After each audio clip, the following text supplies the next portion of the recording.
kabisa. Defense enjoy wale wenda wazimu walikuwa ndimo kabisa, unasikia muziki kabisa. Muziki hapa ni danje, watoto bashasirika, tutawafuatilia kwa Rwanda.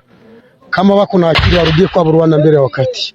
Tutawabeta kabisa hadi mwisho, tutawarudisha kwa walitokea. Defense ambao walikuwa wamekaba ndio hii kabisa, tumewajengua kabisa.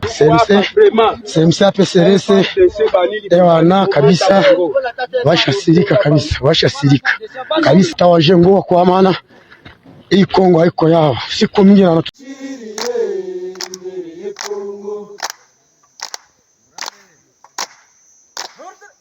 On va prendre Maître Héritier Gachegou, qui est porte-parole des résistants Wazalendo dans cette zone, et il va nous dire qu'est-ce qui se passe réellement.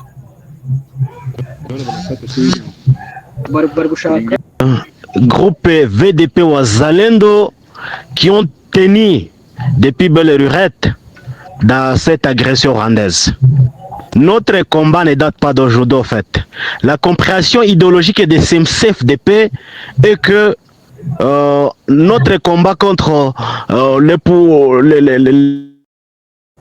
les appétés hégémoniques du régime de Kigali date de plusieurs décennies. Et donc, attendu que nous sommes un mouvement qui a combattu le CNDP, les RCD, dans tout le mouvement qui a combattu le régime de Kabila quand il faisait qu'il est chef de l'État alors qu'il était l'outil, l'instrument du régime de Kigali. Il a lancé plusieurs attaques depuis 2014 contre nos positions jusqu'à 2019, quand nous étions maintenant en face de l'entrée du régime de Félix Antoine Tshilombo. Nous sommes un groupe de Wazalendo qui est avisé. Voilà maintenant aujourd'hui, comme plusieurs semaines et plusieurs mois, que l'M23 RDF essaie de lancer des attaques successives contre les positions des combattants Wazalendo. Nous sommes défendus et nous avons défendu, protégé les populations civiles sous notre zone de responsabilité avec professionnalisme. Bien sûr, aujourd'hui, ils sont venus vers l'axe Kanyatsi, côté Bipfura et côté Kishi et vers Bouesside. Là, ils ont tenté plusieurs fois encore de loger nos positions, mais nous les avons poussés jusqu'à Mourimbi. Nous avons suivi non loin de Kichanga. Et donc, nous nous défendons entièrement. Nous sommes très jaloux de l'intégrité territoriale de notre pays.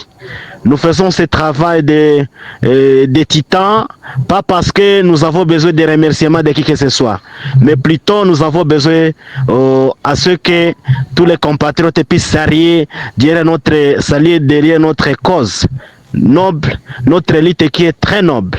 Voilà en bref.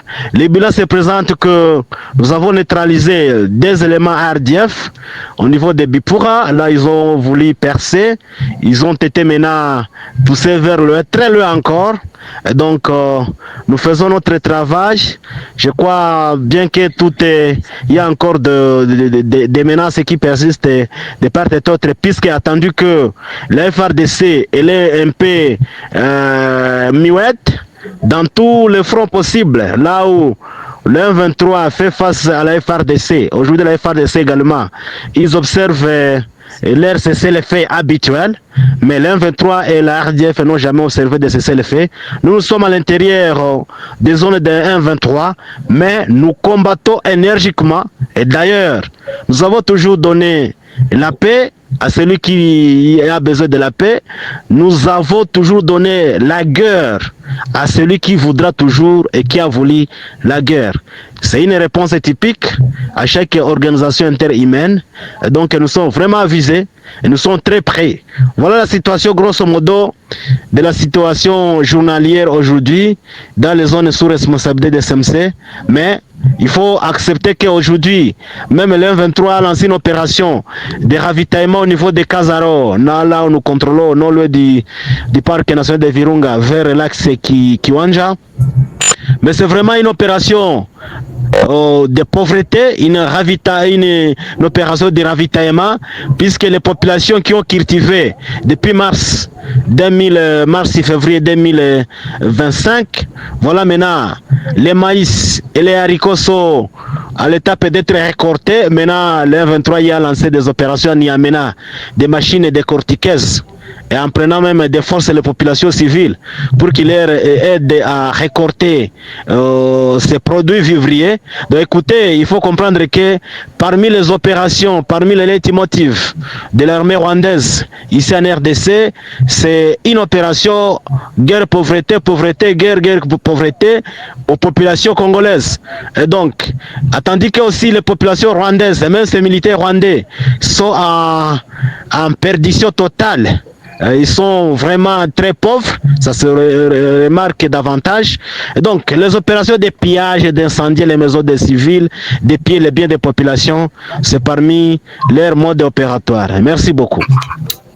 Voilà, donc vous venez de suivre là Maître Ritier Gachegou, porte-parole du CMC, c'est un groupe de Wazalendo qui contrôle une grande partie de la chefferie de Bwito dans les territoires de Rutshuru. D'ailleurs, ce groupe-là fait face aux attaques des rebelles du M23 ces derniers temps, mais les combats s'intensifient toujours dans cette région, chers téléspectateurs. Depuis Afro Info DSA 43. Nous allons vous informer aussi de la situation de Massissi centre. Je vous le disais même que les combats opposaient les résistants Wazalendo depuis la matinée de ce vendredi 20 juin 2025. Les combattants du groupe APCLS aux rebelles du M23 soutenus par les Rwandais dans le groupement Boabo à 12 km de Massissi centre. Qu'est-ce qui s'est passé à ce moment? Il est en train de sonner 20h juste à Massissi centre. Il y a toujours des tirs qui se font entendre selon un témoin que nous venons à peine de contacter. Ces affrontements qui sont signalés dans le groupement de Boabo, comme je l'ai évoqué, qui opposent les volontaires pour la défense de la patrie du groupe Congo Libre et Souverain APCLS fidèle à Janvier Karahiri ainsi qu'aux rebelles du M23 soutenus par les Rwandais. Vous devez retenir que ces hostilités se déroulent dans les villages de Kibarangiriro, Kiruma et Kisonja dans les territoires de Massissi. C'est 20 juin 2025.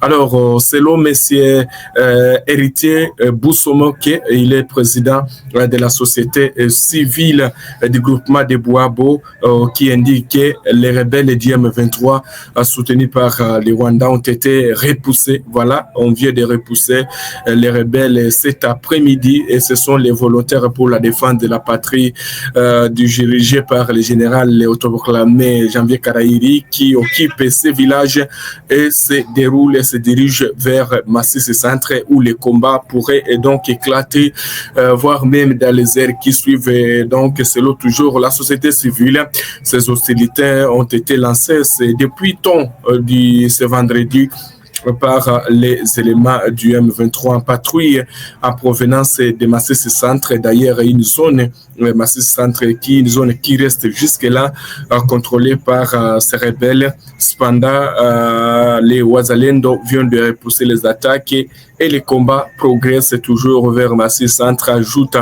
M. Boussomo qui est membre de la société civile dans la région. Il a également confirmé qu'au cours de ces affrontements, les rebelles ont attaqué des civils. Un civil aurait perdu la vie dans cette attaque alors que ce civil faisait ses activités champêtres. On signale également plusieurs rebelles M23 ont perdu la vie et du côté aussi les deux camps ont perdu.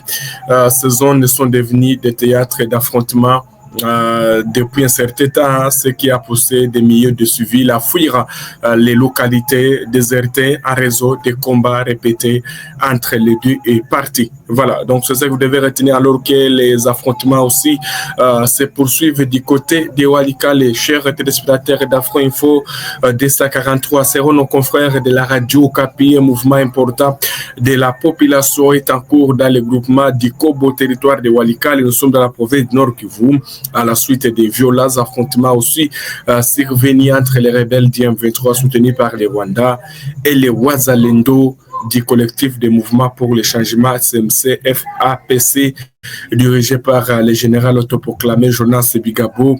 Les combats ont éclaté dans les villages de Katekou, situé à la frontière entre les territoires de Lubero et Walikale. D'après des sources locales, les habitants de Katekou ainsi que ceux des villages voisins de Bouleusa et Bukumbirwa ont fui en masse vers Roussambu, abandonnant leurs biens dans cette panique.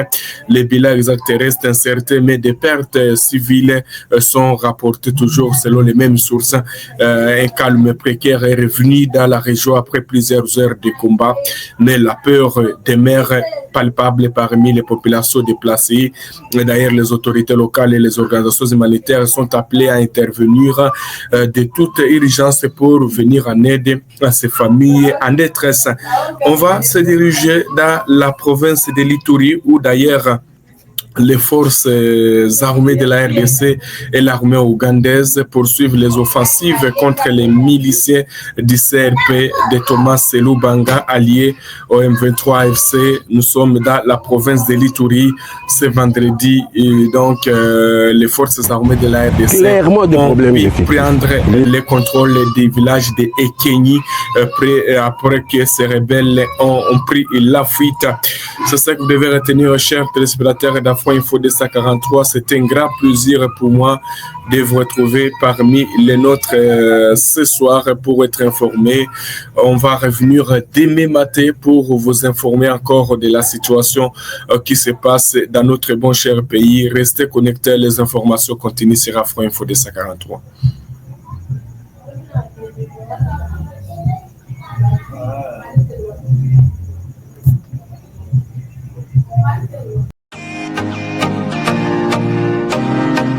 Bienvenue parmi les membres d'Afro Info 243, où votre soutien non seulement apprécié mais crucial pour notre émission.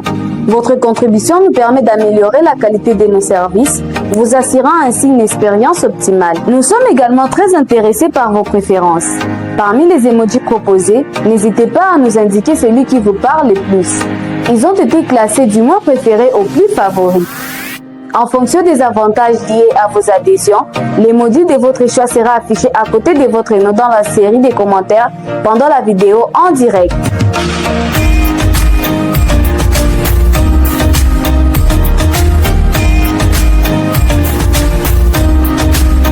Encore une fois, nous tenons à vous exprimer nos sincères gratitudes pour votre participation dans notre communauté. Votre soutien est essentiel et fait toute la différence.